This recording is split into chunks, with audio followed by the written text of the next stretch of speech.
The 4:15 Express by Amelia B.Edwards and read by Christopher Halton.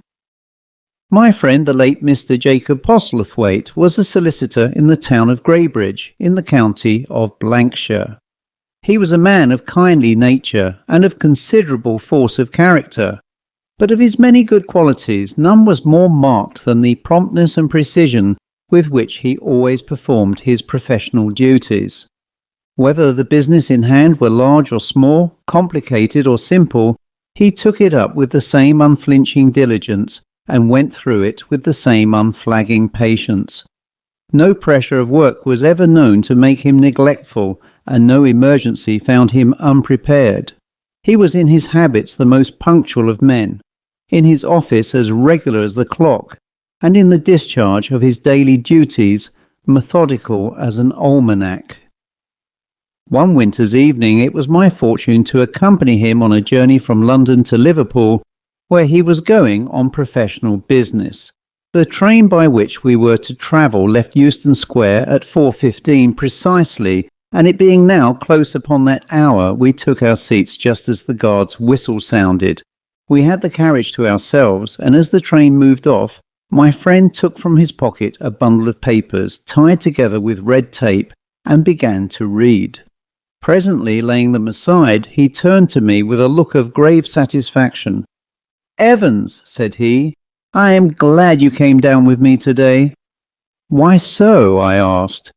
"Because I have something to tell you," he replied, "and I think you may be able to help me in the matter. It is a strange case, and not altogether a pleasant one." Then, in his clear, deliberate way, he began to tell me the story which I am now about to set down in writing. It appeared that some 2 months before this time, he had been called upon to make a will for a gentleman residing in the neighbourhood of Greybridge, a certain Mr. Jeremy Lester, of Dumbleton Manor. Mr. Lester was a bachelor, about 50 years of age, and reputed to be very wealthy. He was eccentric and lived quite alone with an elderly housekeeper and her niece for servants. His only near relative was a nephew, also named Jeremy Lester, whom he had brought up from childhood and who was supposed to be his heir. For some years past, however, there had been a coolness between uncle and nephew. The younger man had offended his guardian by contracting debts and by his careless life in London. Rumour hinted that he had even forged his uncle's name for a small amount, a story that was never proved, but that caused a final estrangement between them. It was on Christmas Eve that Mr. Postlethwaite had been summoned to Dumbleton Manor to draw up the will. The snow lay thick upon the ground, and the wind moaned around the old house like a living creature. When he arrived, he found the master in an excited and somewhat nervous state. "Sit down, Postlethwaite," said he. "I have sent for you to make my will. I have delayed it too long already." He then dictated the will, leaving all his property, real and personal, to his nephew, on condition that he should never again touch a card or a dice box. The will was executed and witnessed that night. Mr. Postlethwaite stayed over until the morning, breakfasted with his client, and left for home. A week later, a letter came from the housekeeper stating that Mr. Lester had disappeared.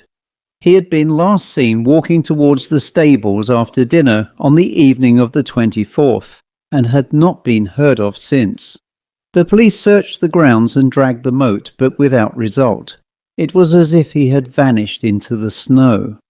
The nephew, hearing of his uncle's disappearance, came down from London and took possession of the house.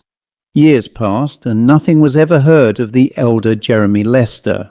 The younger man lived in the old place, but lived there gloomily and alone.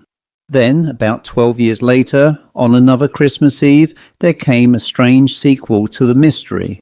The servants were all gone to a party at the lodge, and Mr. Jeremy Lester sat alone in the dining room. It was snowing heavily, and the wind sobbed in the great chimney. Suddenly there came a sound as of wheels upon the gravel, and a loud peal at the hall bell. Wondering who could arrive at such an hour, he took a candle and went to the door himself. To his astonishment, there stood his uncle, the same face, the same figure, the same keen eyes, though pale and stern, Without a word, the apparition walked past him into the dining room and sat down in the old place by the fire. The younger man followed, trembling. "Uncle," he stammered, "can this be you?" The figure pointed to the chair opposite and motioned him to sit. Then, with a ghastly smile, it drew from its pocket a pack of cards. They played 1 game, 2, 3. At last the nephew flung down his cards and cried, "You have cheated me!" Then there was a cry, a struggle, and silence. When the servants returned next morning, they found the room empty, the cards scattered on the table, and the snow trampled with 2 sets of footprints leading to the stables, but none returning. Since that night the house had stood empty. The neighbours said that on Christmas Eve the windows glowed with firelight, and that 2 figures could be seen playing cards within. As my friend concluded his tale, the train rushed into a tunnel, and for a moment the carriage was in darkness. When we emerged into the light again, he sat pale and silent, staring at the seat opposite. "Good heavens," he murmured. "Did you see him?" "See whom?" I asked. "The man who sat there, the elder Jeremy Lester." But the seat was empty. Next morning at Liverpool he was found dead in his bed. The papers he had carried were gone, and no trace of them was ever found. The end.